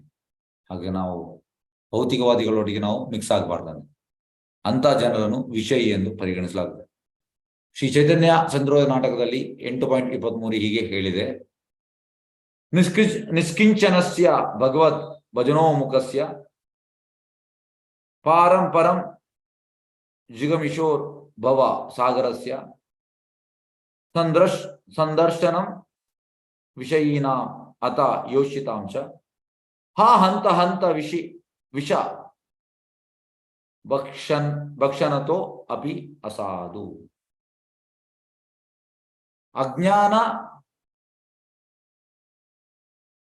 ಸಾಗರವನ್ನು ದಾಟಬೇಕೆಂಬ ಉದ್ದೇಶದಿಂದ ಭಕ್ತಿ ಸೇವೆಯನ್ನು ಬೆಳೆಸಿಕೊಳ್ಳುವುದರಲ್ಲಿ ಗಂಭೀರವಾಗಿ ಮಗ್ನನಾಗಿರುವವನು ಮತ್ತು ಎಲ್ಲ ಐಹಿಕ ಚಟುವಟಿಕೆಗಳನ್ನು ಸಂಪೂರ್ಣವಾಗಿ ತೊರೆದಿರುವವನು ಶೂದ್ರ, ವೈಶ್ಯ ಅಥವಾ ಸ್ತ್ರೀಯರು ಎಂದಿಗೂ ನೋಡಬಾರದು.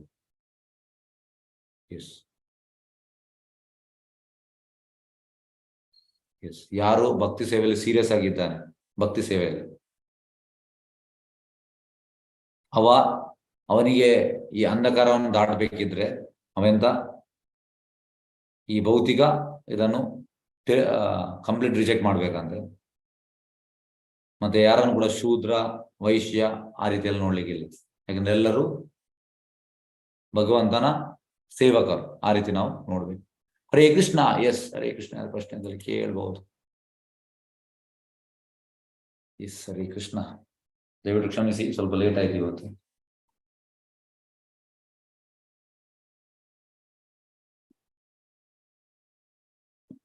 ಎಸ್, ಹರೇ ಕೃಷ್ಣ ಪ್ರಶ್ನೆಯಲ್ಲಿ ಕೇಳಬಹುದು.